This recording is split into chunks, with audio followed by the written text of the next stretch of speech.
a big obelisk statue there. That's Nelson's obelisk, and that was built to commemorate Vice General Horatio Nelson, who died in the biggest British naval battle in history, the Battle of Trafalgar. This was a battle against Napoleon, and while the captain was outnumbered 27 to 32, he somehow defeated the French and Spanish, and he kept Napoleon from ever entering the British Isles. So it was considered a war hero, and you can find many of these monuments throughout the UK, including in one of London's busiest landmarks, Trafalgar Square. And as we come down this road here, if you look to your left, or rather right hand side, I'm getting mixed up, you can see very unique looking flats and apartments. Now these flats were built for Glasgow's Architectural Festival in 1999. Architects from all over the world came to Glasgow to design flats of the future that would be modern and inexpensive. Ironically, the flats to my right are some of the most expensive flats in the entire city, though I still think they're very beautiful to look at. And if you keep looking to your right hand side, just past this red sandstone building, you'll see a small grey church with a triangle roof. Now that's the bus is very sugary. I don't want you to hurt your head. Here we go. It would have been a public spectacle back in the day. So there'll be store vendors selling goods and snacks and whatnot. And as we pass by them, a better view of the Clyde later on in the tour, so I won't talk about that for now. Past the Clyde is a wee borough called the Gorbals. And the Gorbals is a nice wee neighbourhood here in Glasgow, but it's had a very infamous past. It used to be a leprosy colony. He believed that there was a vampire with iron, sharp teeth and red glowing eyes. And so they set off on a vampire hunt. In September of 1953, 100 Gorbal school children went to the Glasgow necropolis, specifically the southern part of the necropolis, with stakes and daggers in hunt of this vampire. And it was rumoured that this vampire had already eaten several. Keep looking right as we go around the corner, you'll see more depictions of the River Clyde by various Glasgow artists here.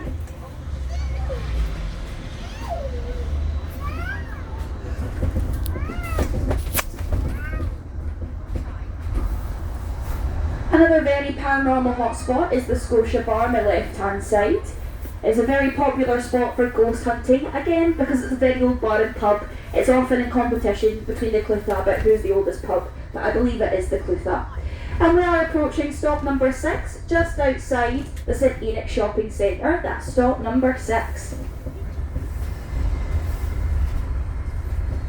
And the St Enoch Centre is that big building to my left hand side. It's got a big glass triangle roof, and that was built in the 1970s, and it was opened by the first ever female British Prime Minister, Margaret Thatcher. Now unfortunately the shopping centre is going to be demolished in the next few years, so if you are visiting Glasgow and you won't be back for a while, do allot some time to visit it, as it is a great wee shopping centre and it might not be here the next time you're in the city. When these lights turn green, we'll be passing by the longest street in the city, which is Argyle Street. It's 2.1 miles long. And you can't quite see it, but on my right hand side it leads back to Trongate. That's the area we've just passed through. And Trongate's also home to the Troad Theatre. If you keep looking left there, you'll see the longest street in Glasgow. There's still thousands of people on it. And we're headed towards Merchant City. Ahead of us is the Italian Centre, and that's a place that hosts many different luxury Italian brands and whatnot, so if you're looking for an expensive souvenir, that's the place to go. And on top of the Italian Centre is a statue of Italia, though I've been told the statue is made of plastic, so it's not so luxurious.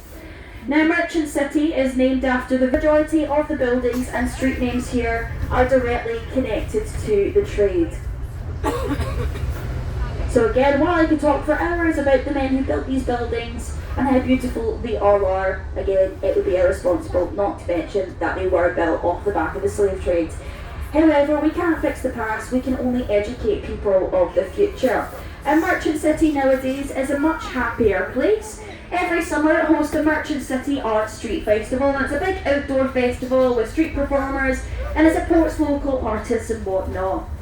And a lot of these old merchant buildings have been repurposed to be other things. So the building right in front of us is the Gallery of Modern Art, or the GOMA, and back when that was built it was home to one man, Lord Cunningham, and nowadays it's been transformed into the Gallery of Modern Art. And it's hosted many artists during its time. One of the most famous artists has been Banksy. He had an exhibition here a few years ago. And when they asked Banksy, out of all the places in the world to host your art, why have you chosen Glasgow? And Banksy replied, I chose Glasgow because of the statue in front of its art gallery. So you might notice the statue there with the... But they actually had to build that plinth to raise the horse 1 metre off the ground. And ahead of us is George Square, which is currently closed until 2027.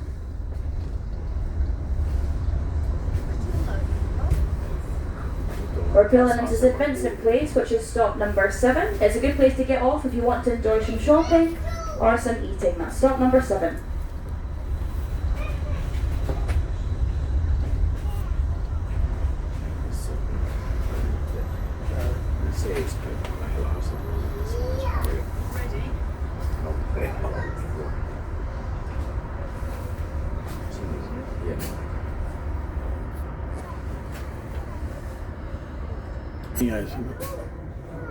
And once these lights turn green, we'll be passing by Buchanan Street, and that's the second busiest shopping street in Glasgow, second only to Oxford Street in London.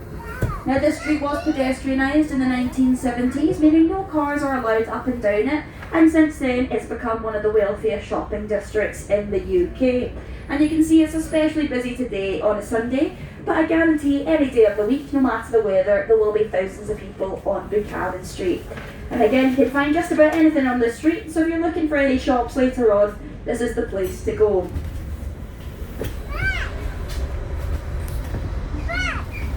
And as we pull into the city centre, you'll notice that all the streets